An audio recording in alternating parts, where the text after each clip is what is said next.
Don't very आय का हुआ बचिया का इतना छटपटा रही है। अरे का कहिए बाबा, हमारे दहिया तो दुबराज जात बा पियराज जात बा। कोई बात नहीं, चलो चलो टेलाहवा बाबा के कुटिया में तुम्हारा सारा दुख दूर हो जाएगा। घबराने का बात नहीं है, आराम से रहो, सावधानी से रहो। अरे चलवा आई कौन बच्ची है रे, बहुत घबराई हुई है। ये बाबा तनी देख दी ये बचिया के, बहुत रोटिया गेटवा पर आके कब से खाड़ भइल बिया है बुढ़बा।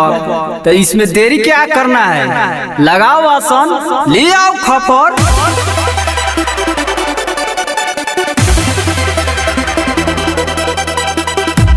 अंतर मंतर घोंगा सारी देख के बाथा भाग बसवारी, अंतर मंतर घोंगा सारी देख के बाथा भाग बसवारी।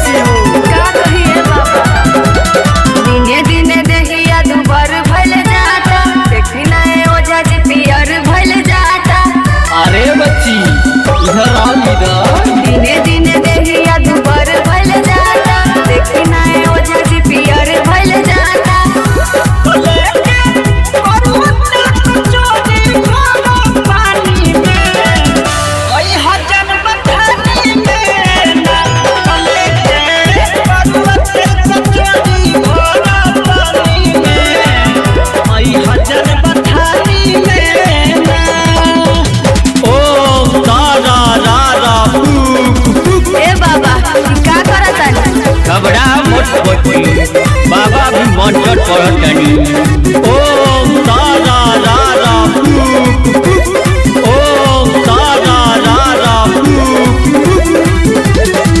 तोहरा बधाई का बाट रोल हो, मौसम के जोश खानी पहले कबूल हो। समझी बच्ची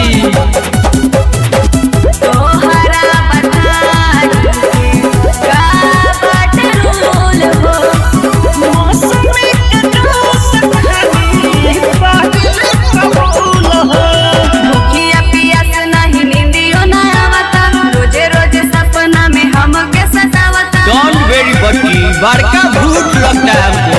भूखिया पियास नहीं नींदियो ना आवता, रोजे रोजे सपना में हमके सतावता। लेके बरुआ कचौड़ी खावा पानी में, ओई हजन बथानी में ना। लेके बरुआ कचौड़ी खावा पानी में, ओई हजन बथानी में ना। हम इसको देखते हैं क्या प्रॉब्लम है। चलो बच्चिया मेरे कुटिया में मंत्र पढ़ो चला। लोटा में लकड़ी पवन बेटा पकड़ी, लोटा में लकड़ी पवन बेटा पकड़ी।